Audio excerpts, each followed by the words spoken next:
রক্ষা নয়, তাদের কাজ হলো বর্ডারে এখন যে আমাদের একটা ছোটোখাটো একটা উত্তেজনার বিরাজ করছে তা প্রতিহত করা।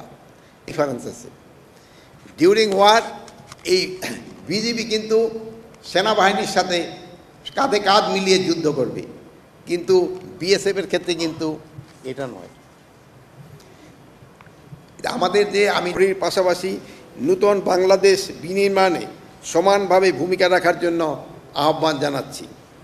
বর্ডার গার্ড বাংলাদেশের জন্য শুভকামনা। লাস্ট যে অপারেশনাল অর্ডার, যেটা আমি I was also one of the member, ওইখানে কিন্তু স্পষ্ট লেখা আছে বিজিবি একটা ডিভিশন প্লাস এলাকা তারা প্রোটেক্ট করবে। আর আপনারা সবাই জানেন বিজিবি কিন্তু প্রথম সারির যোদ্ধা, যারা যুদ্ধ করতে করতে আগাবে, আবার যুদ্ধ করতে স্ট্র্যাটেজিক্যালি ডিফেন্স নেবে, তারা কিন্তু পিছু পা হবে না। বিজিবি যে 4টা ব্যাটালিয়ন আছে, যে শুধু ঢাকার জন্য, এখন কয়টা আমি জানি না, এই 4টা ব্যাটালিয়নের কাজ হলো ডিউরিং ওয়ার ঢাকাকে প্রোটেক্ট করা। যেহেতু আমাদের যে সৈনিক সংখ্যা এখন অবশ্য ডিভিশন অনেক বেড়েছে,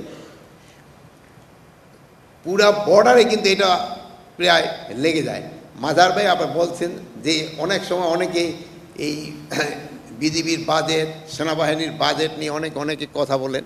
তো মাজার ভাই আমার মনে হয় এই জিনিসটা সবাই সামনে আনবেন যে বিজিবি এবং সেনাবাহিনীর বাজেটের আরও বহু প্রয়োজন রয়েছে। এই জন্য ফরাদ ভাইয়ের কথার উত্তরে আমি বলছি, আজকে সকালেই কিন্তু বিজিবির মহাপরিচালককে আদেশ দেওয়া হয়েছে যে ইন্টারনাল ডিউটি বন্ধ করে তুমি বর্ডারে তোমার ট্রুপস মোবিলাইজ করো।